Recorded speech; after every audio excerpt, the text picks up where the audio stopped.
bienvenue pour ce deuxième webinaire Cerenovia. Donc, nous sommes le vendredi 17 décembre 2021, il est 17 heures. Merci à vous tous d'avoir participé, ou de participer plutôt. Je vais vous présenter ce soir toutes les réalisations que nous avons effectuées sur 2021 afin que vous puissiez apprécier effectivement l'étendue de toute l'équipe Cerenovia pour l'optimisation de notre outil et la sécurisation des données de tous nos clients. Alors, nous allons parler sur 5 points. Le premier point, c'est sur la sécurité. Alors, dans le cadre de la sécurité, nous avons travaillé effectivement sur plusieurs choses. D'abord, le multiserveur sur du multisite. Alors, qu'est-ce que nous avons réalisé dans ce cadre-là? Dans ce cadre-là, nous avons travaillé sur effectivement la sécurité avec ce qu'on appelle la technologie Galera. C'est quoi la technologie Galera? Ça signifie que tous nos serveurs en multisite fonctionnent en grappe et chaque serveur a la partition de l'autre serveur. Alors, dans le contexte, ça veut dire, plutôt dans la pratique, ça signifie que si nous avons un serveur sur un des sites qui est amené à tomber en panne, automatiquement, vous avez les autres serveurs qui reprennent en temps réel, sans coupure, j'insiste bien, sans coupure de l'activité, puisque nous ne redémarrons pas des serveurs secondaires, ils prennent automatiquement le relais et naturellement, ils ont la partition du serveur qui est tombé. Dès que le serveur qui est tombé en panne a redémarré, automatiquement, il va reconstruire ces données sur les données qui n'ont pas été saisies entre le moment de la coupure et la reprise, et il le reprend en temps réel. Cette technologie est propre à Cerenovia, puisque ce modèle qui est en automatisme 24 heures sur 24, 7 jours sur 7, s'effectue de façon mécanique. Il n'y a aucune intervention humaine. Nous sommes simplement informés par un retour de message qu'il y a eu une coupure et une reconstruction. Naturellement, sur les data centers, nous avons une maintenance 7 jours sur 7 et 24 heures sur 24 sur nos différents data centers français, puisque toutes nos données sont hébergées en France. Pourquoi? Puisqu'on veut vraiment que la législation française soit au cœur de notre activité. Pourquoi? Puisque la majorité de nos clients travaillent dans le domaine médical, dans le respect du HADS et du droit français. Nous souhaitons effectivement que tous nos prestataires, tous nos fournisseurs d'ailleurs, que ce soit en téléphonie, en data ou en SMS, sont des fournisseurs français. Voilà. Donc voilà par rapport au Galera. Nous avons aussi d'autres choses qui sont très importantes en plus de cette chose-là. Nous avons, comme nous vous l'avons dit déjà par le passé, notre technologie est en Java. Aujourd'hui, je ne connais pas d'autres acteurs comme Cerenovia qui fonctionnent avec le Java. Donc le Java, effectivement, n'est pas un système de serveur web, mais c'est un serveur d'application. Donc, ce qui nous permet effectivement, donc, comme je vous l'ai dit, d'avoir ce load balancing entre différents serveurs. On peut interposer justement d'autres applications tierces qu'on va voir tout à l'heure, puisque effectivement, nous pouvons interposer en fonction du client, de la compagnie cliente concernée, s'il faut mettre des applications directement en tâche de fond sur notre produit, on peut l'effectuer. Il n'y a aucun souci. De toute façon, l'avenir 2022 va être sur les API tierces. Voilà, donc toute offre, tout projet est bon à réfléchir, à entreprendre s'il le faut. Donc, nous invitons tous nos prospects, tous nos clients à le faire dans la continuité. Voilà par rapport effectivement au Java. On va vous parler donc, sur le point qu'on souhaitait voir avec vous. Donc là, je vous ai parlé par rapport à la sécurité des données.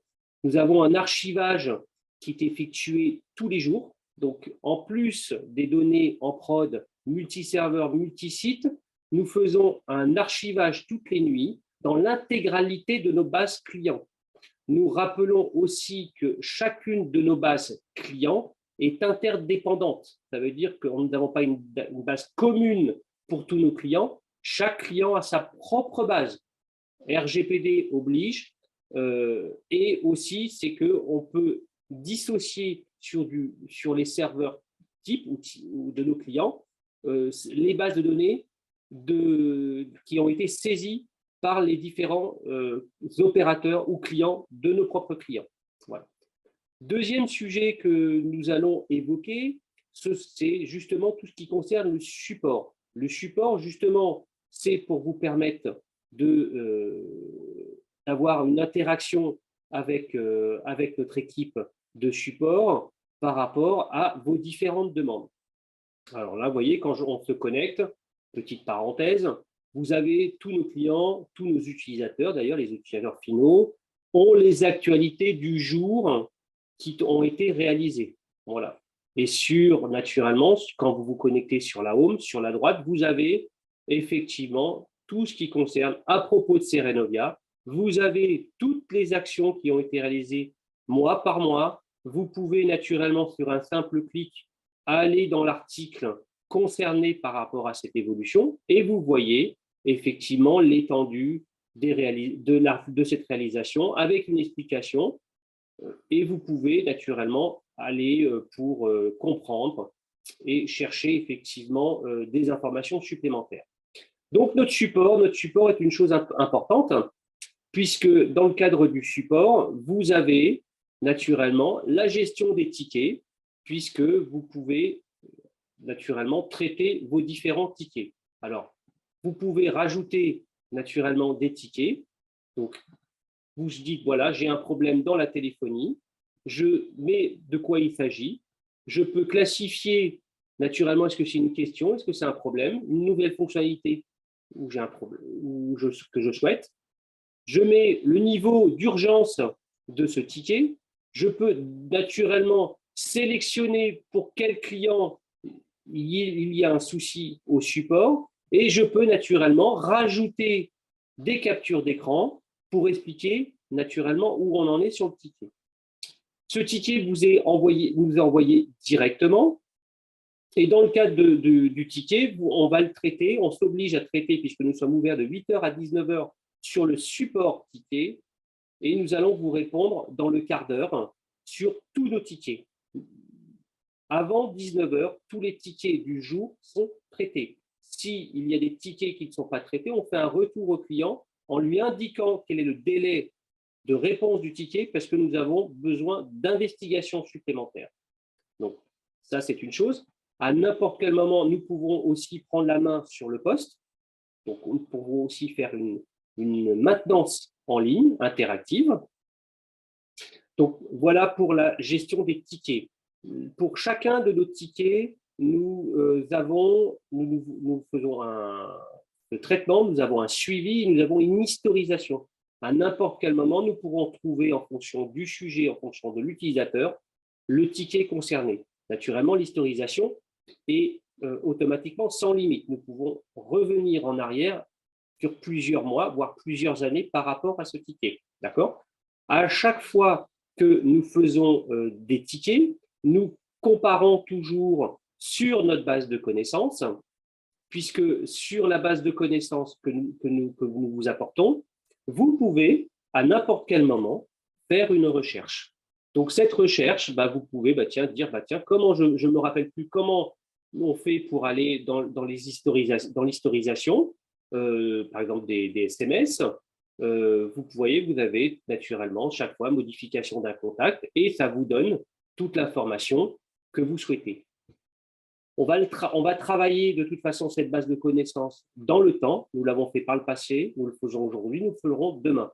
Ça veut dire qu'à chaque fois que nous avons des nouvelles demandes qui ne sont pas indiquées dans la base de connaissances, nous allons répondre aux clients et nous allons rajouter cette information pour les futurs utilisateurs ou pour toutes les questions futures, puisque maintenant nos clients ont l'habitude de rechercher dans la base de connaissances sans nous solliciter par rapport à un ticket. Le ticket n'est là que par rapport à un problème, par rapport à une utilisation. Donc, nous nous efforçons de le répondre de répondre au mieux. Voilà. Donc, voilà pour la base de connaissances. Nous avons travaillé aussi sur d'autres sujets qui sont effectivement des points qui sont importants.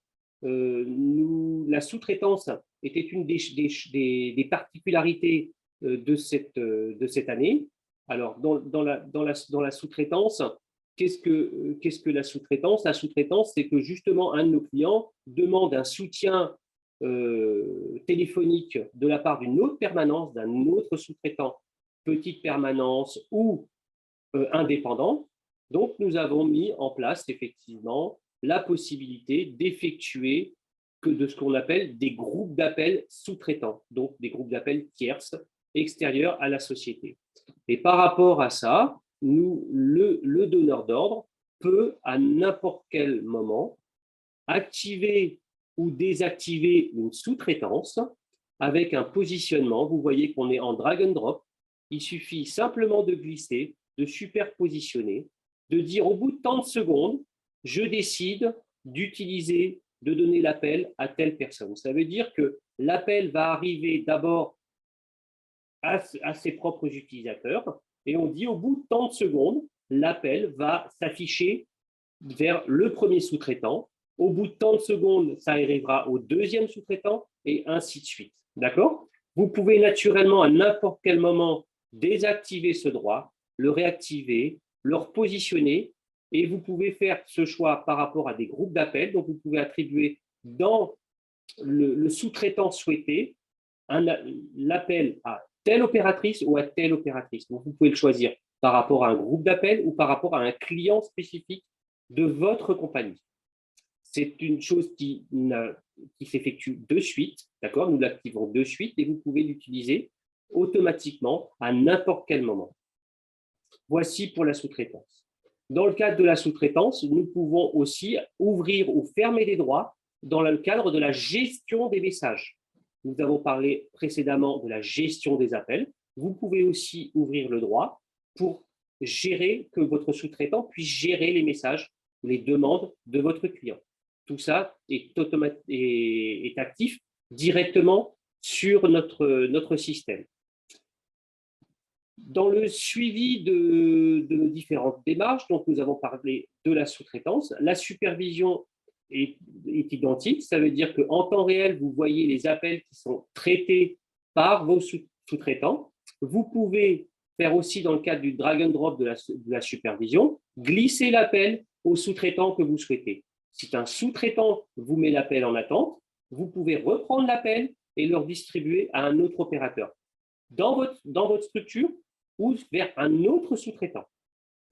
Dernier point qui est intéressant, qui est très, très bien par rapport au suivi de la gestion de vos comptes clients ou de la gestion des prises d'appel de vos opérateurs, nous avons travaillé sur un outil de statistique. Cet outil de statistique va vous permettre d'effectuer effectivement des stats en temps réel sur une période que vous souhaitez. D'accord? Donc, vous pouvez sélectionner votre période. Vous voyez que c'est vraiment interactif puisque à chaque fois que je clique, automatiquement, l'action s'effectue. Vous pouvez dire, je veux voir, tiens, telle opératrice, voilà. Donc, je sais en temps réel quel est le nombre d'appels qui a été traité par l'opératrice. Vous pouvez désactiver ou activer naturellement les choix. Voilà. Vous pouvez aussi faire des exports des stats que vous souhaitez. Vous voyez les différents formats que vous pouvez avoir. Et naturellement, vous avez tous ces états à votre convenance. Vous pouvez l'effectuer naturellement par rapport à un opérateur, comme vous pouvez l'effectuer aussi par rapport à des clients. Donc, vous pouvez dire, voilà, sur telle période, je décide de savoir, tiens, par exemple, sur toute cette période-là, je voudrais savoir comment les appels ont été traités. Vous avez naturellement les appels pris, les appels perdus, raccrochés, dissuadés et corbeillés. Tout simplement en cliquant, vous désactivez. Et l'intérêt, c'est que si vous désactivez, vous pouvez exporter uniquement sur les critères que vous avez demandé. D'accord? J'espère que cette petite présentation de fin d'année vous permettra de voir que nous continuons à développer et que nous sommes efforcés à travailler sur la pérennité de la prise d'appel. Ça veut dire que nous avons apporté la sécurité et nous vous permettons de travailler 24 heures sur 24, 7 jours sur 7. 2022, on va mettre l'accent sur l'intégration d'outils d'agenda tiers. Donc, par le passé, nous avons travaillé sur l'intégration d'agenda comme Doctolib, Maya, Doctena. Pour 2022, nous avons d'autres projets qui sont dans d'autres secteurs d'activité autres que dans le médical. Nous nous efforçons de répondre positivement à toutes vos demandes. Toute présentation est bienvenue. Nous vous souhaitons de bonnes fêtes de fin d'année et nous nous retrouvons début janvier. À très bientôt. Faites attention à vous.